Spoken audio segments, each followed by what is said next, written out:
I'm doing another reaction video. I have no game ideas, so. Oh yeah, I also have some animations for my guy. So yeah. Mic should be clearer. I'm still sick. Remember that. Uh,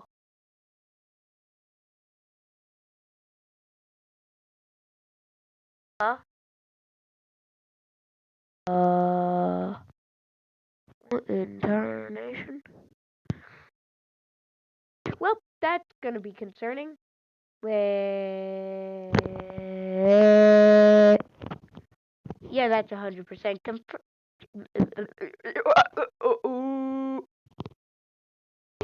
Anyways, is my voice echoey? Alright. So, the person we are going over is a talking top hat.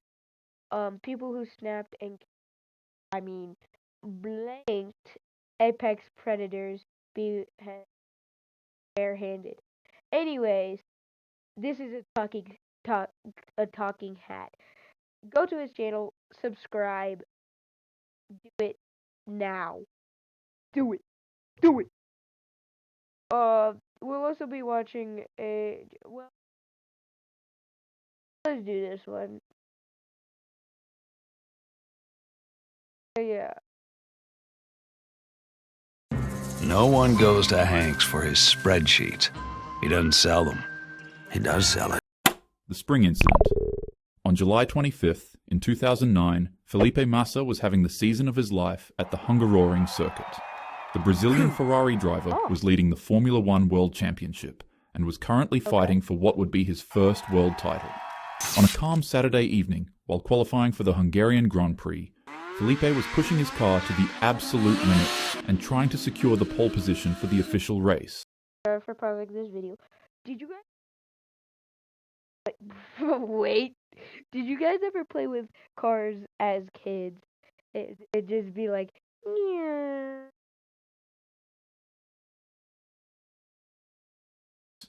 His car was screaming down the straightaway at over 160 miles per hour, flying past onlookers in just the blink if you didn't do that. Of an eye. Rubens Barrichello, the man racing ahead of him, began struggling to keep his spot in the front. And seemingly, even though he was still in front of Felipe, Rubens' car began slowing down. But this wasn't because of racing skill, it was because Rubens' car was suffering a mechanical failure. Oh no. In a split second, a suspension spring shot out from Rubens' car and struck Felipe. Yeah, I don't think I'm surviving that. Directly in his head at over 160 miles per hour. Yeah, I don't think someone's gonna. Even though he was wearing a helmet, the impact force was equivalent to And this is the first one. And this, how bad it is. This is the worst. being shot. Oh yeah. The spring penetrated through Felipe's helmet visor. Oh yeah, and this is also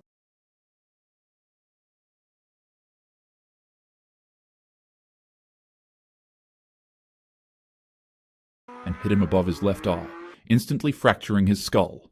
The man was knocked unconscious while still traveling at top speed. His car continued straight off the racing line, heavily accelerating and heading directly toward a tire barrier. Tragically, the Ferrari slammed into the wall at full racing speed, crushing Felipe inside. Oh. He slumped unconscious in the cockpit. Track marshals rushed to extract him, but he wasn't moving.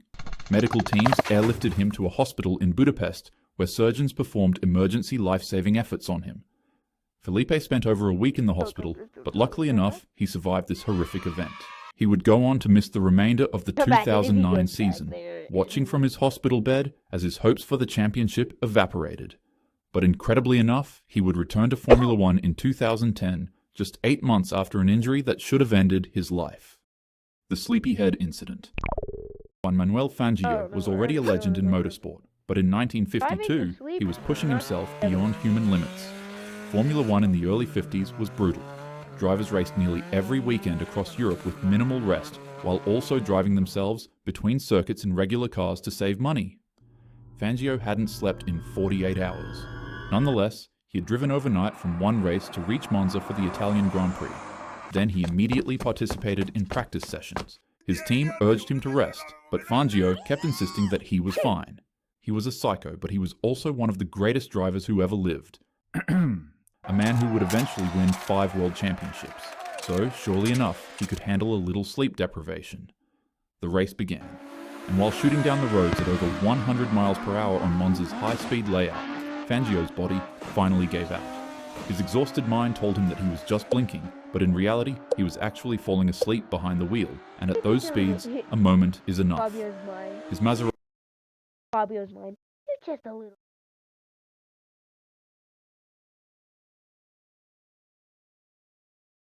veered off the racing line. He quickly woke up and tried to correct his position, but his reaction time was dulled by exhaustion. The car left the track at high speeds of about 100 miles per hour. Then it hit a patch of rough ground and went flying airborne. The Maserati somersaulted multiple times, tumbling end over end, like a toy thrown by a child. Fangio, strapped in with minimal safety equipment by modern standards, was thrown violently inside the cockpit with each rotation. When the car finally came to rest upside down, track marshals sprinted over, expecting to find a fatality. But, to everyone's absolute surprise, Fangio was barely alive.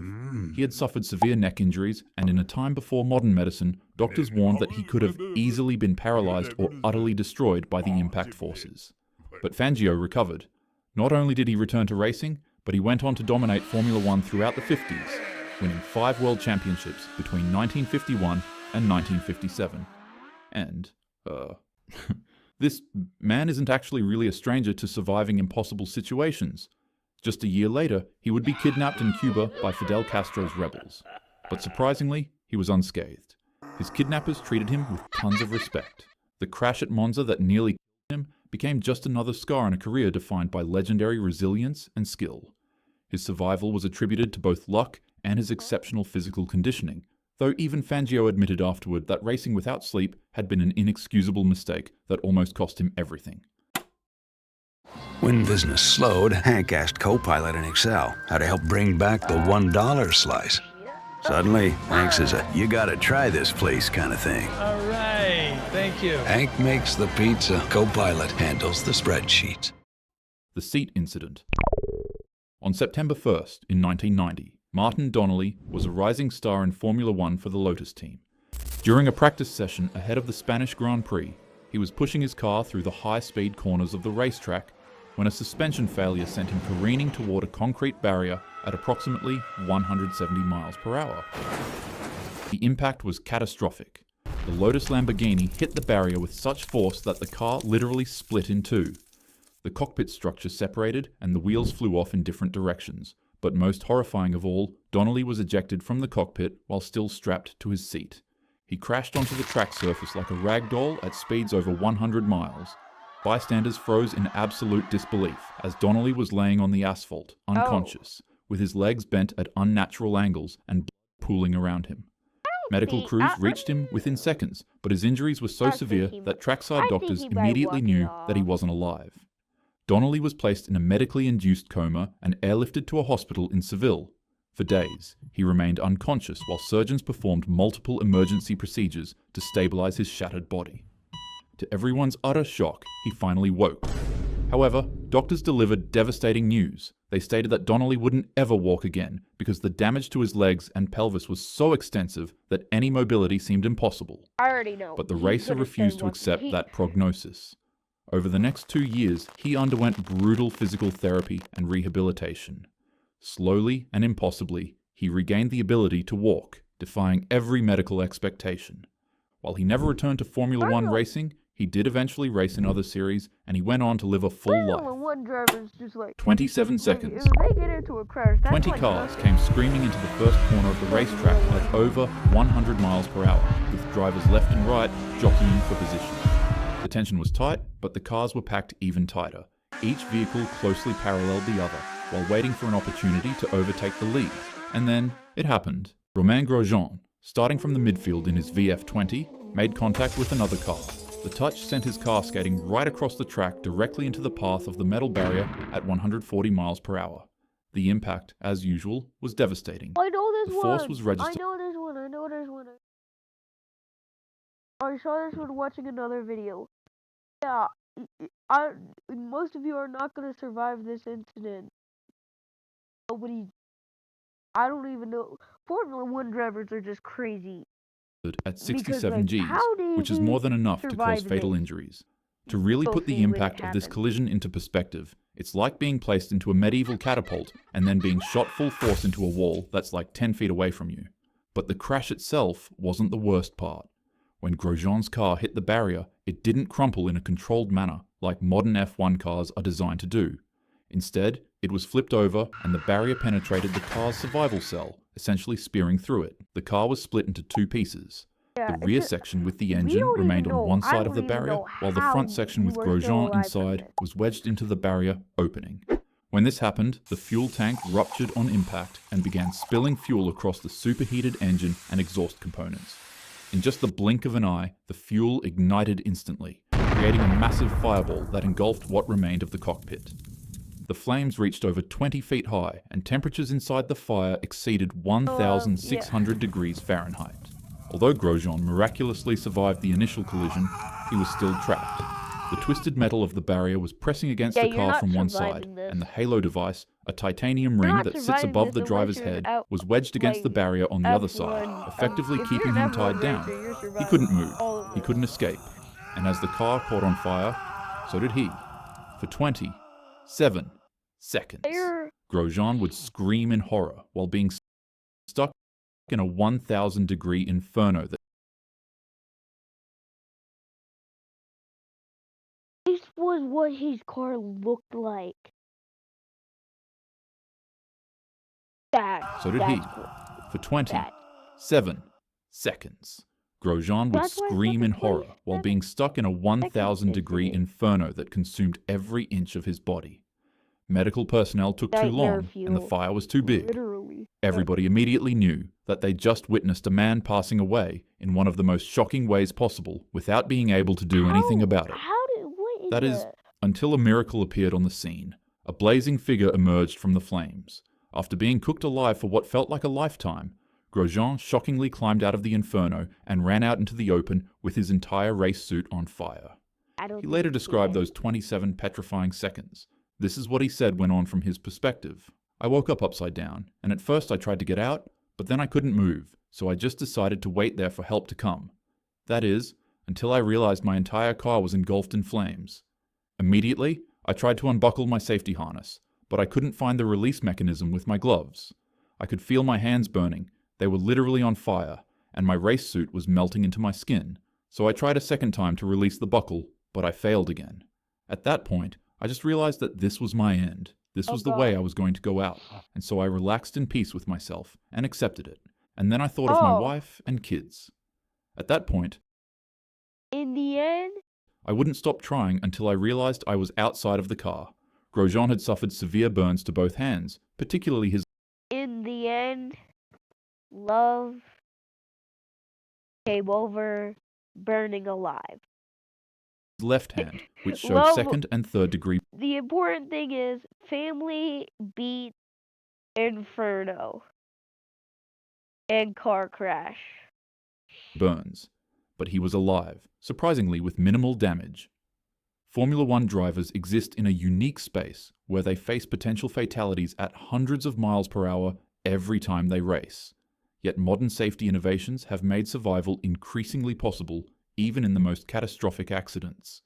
The event organizers, safety engineers, and racers all go through endless sacrifice to keep the passion and tradition of these wonderful sports alive. Wonderful sports that connect us across the world as a people, regardless of our age, language, heritage, or national affiliation. No matter the climate of positivity or negativity we're in, so long as we as humans can share a passion, we can share our humanity. Stupid, senseless, fun. Be grateful to those who are brave enough to keep passion and humanity thriving by putting on a show for us all, and as always, have a happy day. Good job. Great job on Talking Hat. Have a happy day. Also, we're gonna watch another one of his videos. We're watching You, one. just I you, actually commented building on your this app video. This is on mine. base I live here in 44. Florida. Describe it. The Granny So Incident. I have watched this before. Thank you so much, Talking Hat, and everyone who supports. you guys make me happy. Yeah. Thank you, Talking Hat, for watch, and for everyone else to watch. And yeah, you make everyone kind of concerned. Anyways, On a farm in rural Russia, 2012, a Russian grandma heard loud crying and whimpers outside of her home. Confused, she quickly ran outside to see what was going on. There, she was met with the grisly scene of a what's going on? Eurasian wolf covered in blood while eating one of the grandma's baby cows. These wolves aren't like normal ones due to the Bergmann's rule. This rule states that animals in colder regions evolve larger body sizes to stay warm. A male Eurasian wolf weighs anywhere from 150 to 170 pounds. With that being said, any normal person would probably just lock themselves in their house and call police officers or something. But the grandma was unfazed. Her people have survived Soviet winters, food... Call the animal control. Oh, call animal control. Wait, what's it? Wolf. What are shortages, they and probably so this is World Russia. War II.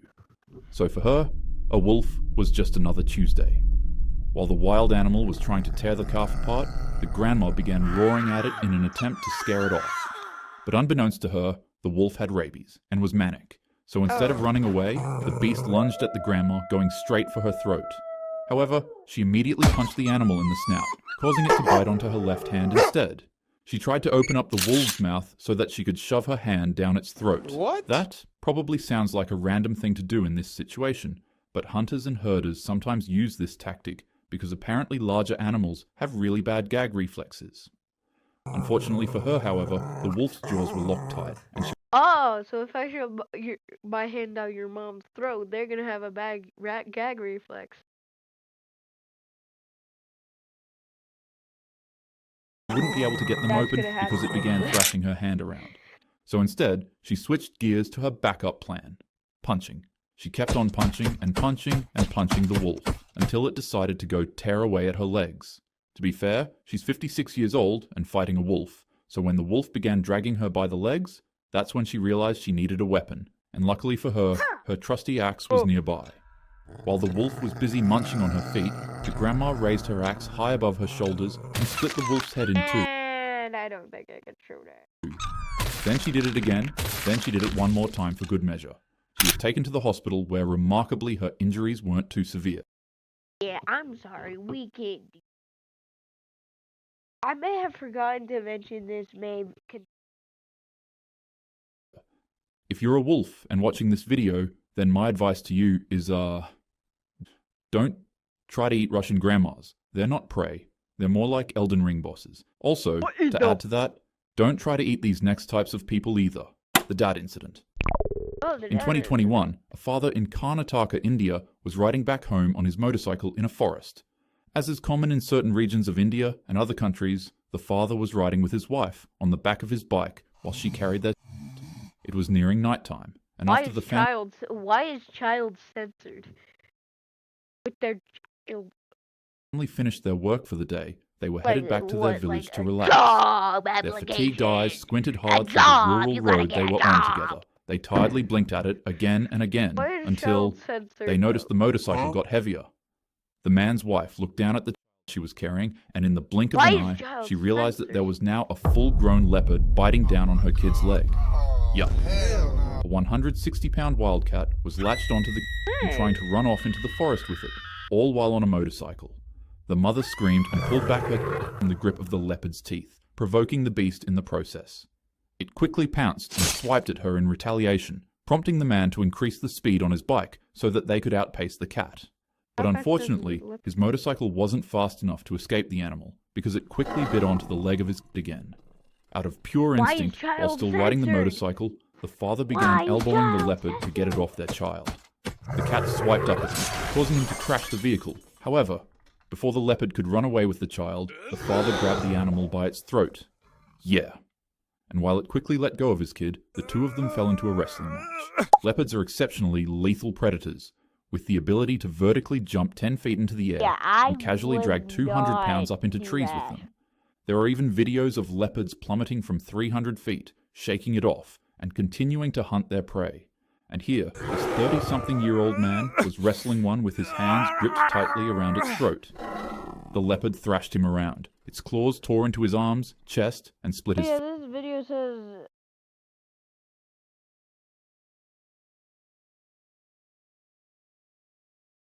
barehanded.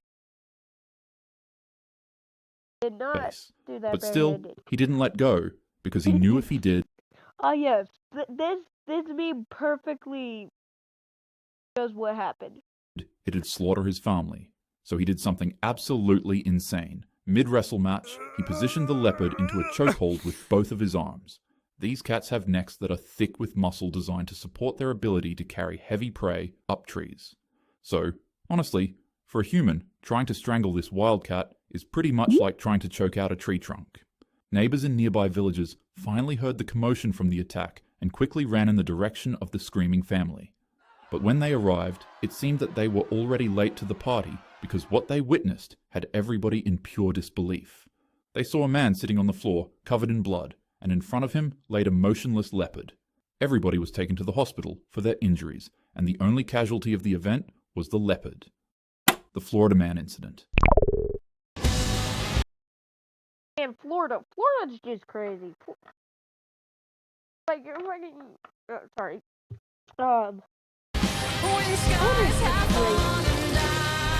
Oh, hey, we're Thunder. Not fun. I just got random bad. Game is fun.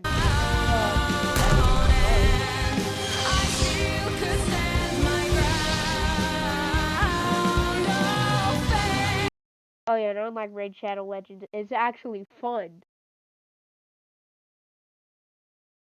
What are the... Okay, worth that is very much like always like from like YouTubers. It's one of the one-off things where it's actually fun. Yeah, Raid Shadow Legends. Am I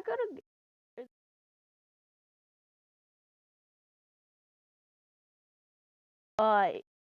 go play War Thunder. That's fun. Everything was normal for a Floridian family on a sunny beach day on July 6th, 2001, Pensacola. A 30-year-old uncle laid back peacefully on his beach towel, tanning in the sun while everyone had fun around him. He sat up to look around and take in the moment. He saw volleyballs being thrown, sandcastles being built, and his 8-year-old nephew getting torn apart by a bull shark in the water. Then he laid back down and average day in Florida. Relaxed, because life was good. Yeah, no. Upon realizing what he just saw, the man immediately leapt up from his beach towel and began sprinting full speed towards the water. People began screaming, What do you think would win a fight? The Florida man, a Floridian, or a shark? "Shark!" and started running away from the waters, but the uncle was still My money's on the Floridian. sprinting towards the bull shark that was actively swimming away with his nephew in its mouth. Bull sharks are one of the, if not, the most aggressive shark species on the planet. They weigh anywhere from 200 to 700 pounds. They often hunt in shallow waters and are believed to have the most testosterone of any animal on the entire planet. So what do you think this Florida man did when he finally spotted the bull shark in the water? Well, he leapt on top of it. I bet you he wrestled me. Yeah. After taking a good look at the 7-foot, 400-pound beast, he jumped on it inside of the water and began punching it in the face to rescue his nephew. Fortunately for both of them, the shark actually let go of the boy. However, it bit off his arm and started swimming off with it in its mouth. Now what do you suppose the Florida man did at this point? Shark, you may have got him, but I got his arm. Also, he just said, what do you think the Florida man would do? He jumped back into action and began wrestling the bull shark underwater for his son's arm. The shark and the man fell into a tug-of-war match where the shark tried swimming off into deeper waters and the uncle tried desperately to pull it back onto shore. The man tugged, twisted, and pulled. The shark was trying to get away, but he didn't let go. I don't know how. but the psychopath literally pulled the shark back onto the beach, then pried its jaws open with his bare hands and ripped his nephew's severed arm out of its mouth. The arm was still intact. A local fisherman on a boat nearby noticed the commotion happening on the beach. He pulled out his rifle and took aim, and in one click, the shark's mad frenzy ended. Vance Flosenzia wrestled a bull shark and was able to give paramedics his nephew's arm to be reattached in surgery. I can't say I expected less. You ain't losing an arm today. Hey, the paramedics.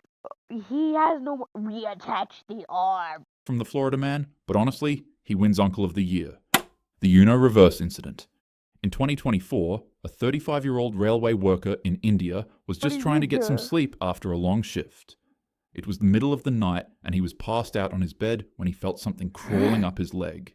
He woke up and saw a snake, but not just any snake, an extraordinarily venomous one that was assumed to be a crate or a cobra, some of the deadliest reptiles on the planet. He stared at the snake. It stared back. I think you might know what's gonna happen. Snake bites him, and then he pulls a reverse. Continued staring, and so did the snake. And then it bit him. Now, most people would have panicked. I mean, it bit him in the leg. It could have been in It could have been in a worse spot. If you're a guy, you know. If you're a guy, you know what I'm talking about. If you're not, you probably are like, huh? Or if you're like a very young child.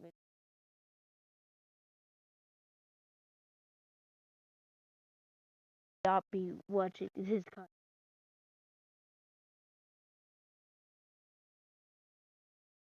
Yeah. Called for help, or maybe tried driving toward a nearby hospital. But this guy just had to be different. Something inside him snapped, and before the snake could slither away, he grabbed the animal with his bare hands, and bit him. He bit it. Multiple times. He chomped down twice on a reptile that is venomous enough to end the lives of 20 humans with a single bite. It tried wriggling out of his teeth, but he munched on it like it was a piece of jerky, effectively crushing it. Later on, the man was rushed to the hospital and given an antivenom so that he could recover from the bite. Okay, what? Okay, if I gave you snake jerky, would you eat it?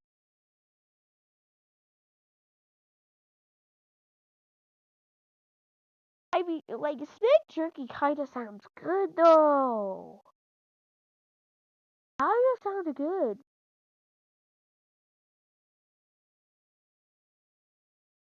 Why does it sound good? Oh, no, Talking Cat, you gave me an idea. We're going around snake. He later on told reporters that, in some parts of India, there's a superstition that biting a snake transfers the venom back to the animal, so that it'll pass away instead of you. So, who knows? Maybe the superstition I'm gonna have to make a jerky tier list. Actually worked, or maybe he just needed an excuse for his revenge. Albion Online is a sandbox Blizzard.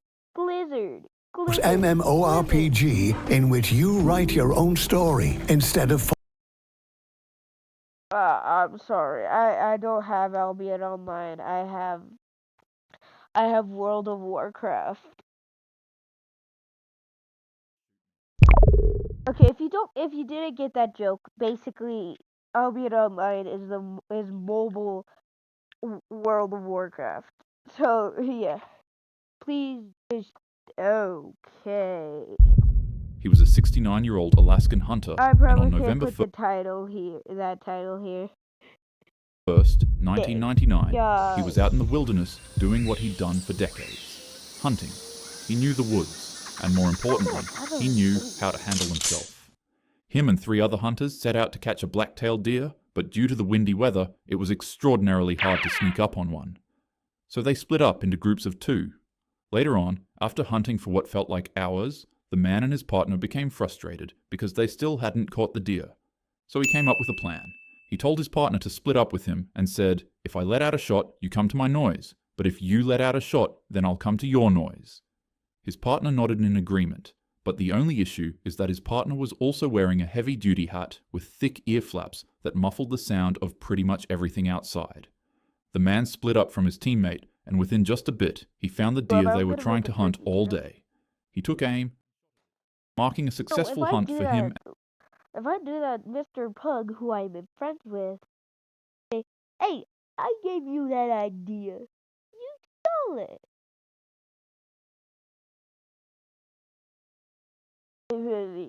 And to that I say, I came up with it on my own. Yeah, my other reaction video, he said that um that he was copy that that I was copying him, and no, he wasn't. React to I he said that because I reacted to Oreo as my first one. As you know, I reacted to 30 things. Also, if you don't like my art, I'm sorry. If the channels who like my thumbnail, I'm so sorry. But if you're a commenter and you don't like it,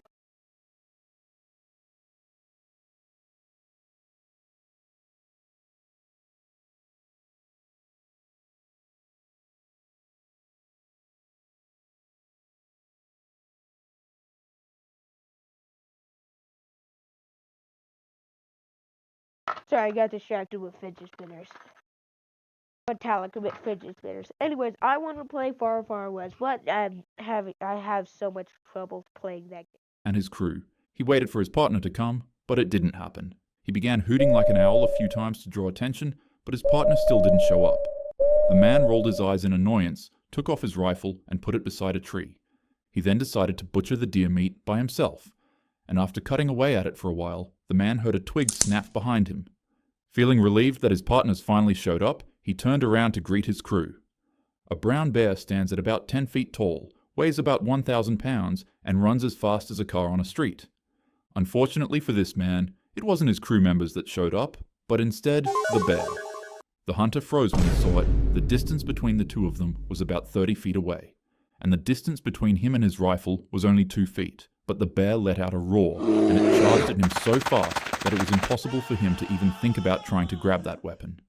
He only had one option available, his buck knife. He dropped his deer meat and quickly grabbed the blade from his pocket, and right as he pulled it out, the man-beast was already right in front of him. The hunter aimed to slash at the bear's open mouth, but he missed and accidentally sliced its face instead.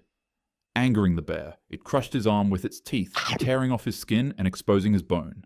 The hunter screamed in pain, and the full-grown bear pushed him down to the ground, pinning him into a death grip.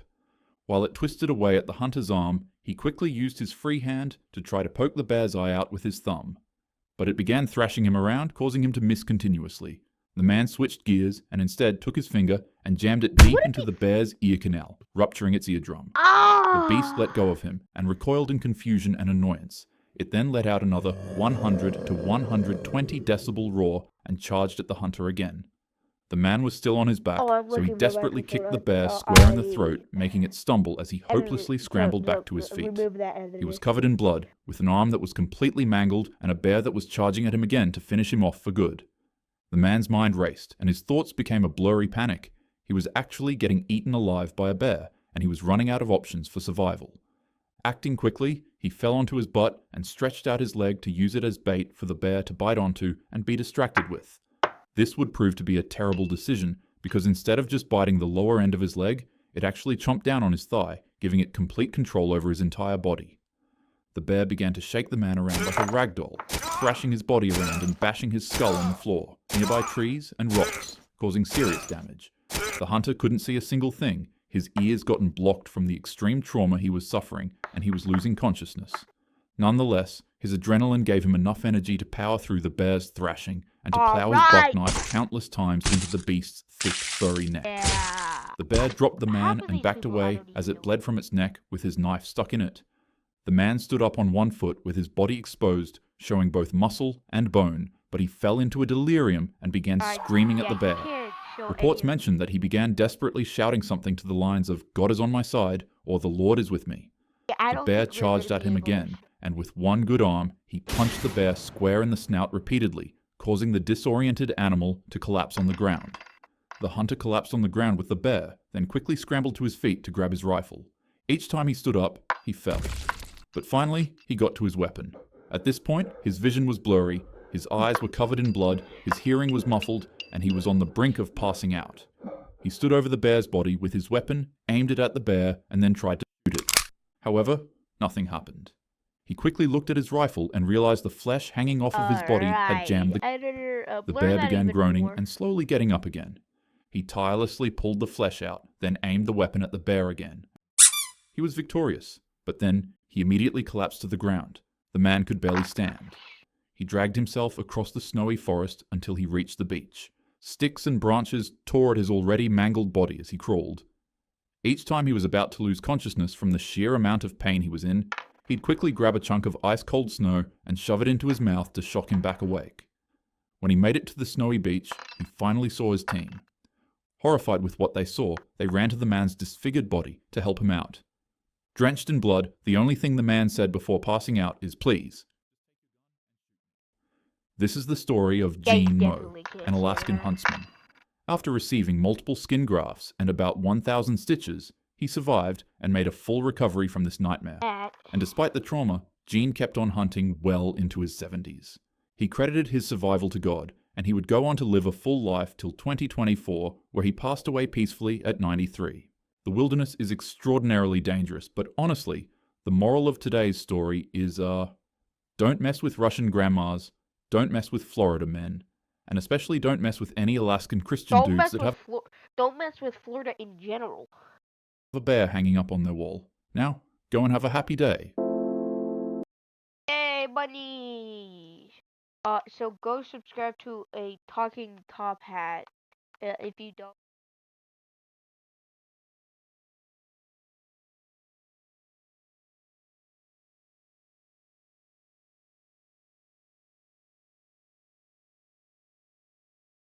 Last time I did a reaction video, I so honorable mentions made by a kid.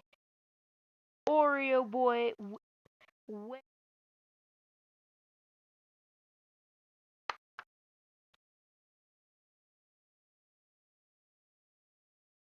Find him.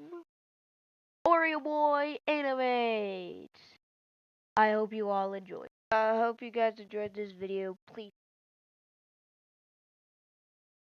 Of making this video, please subscribe. I have 12 subscribers of making this video. So, yeah.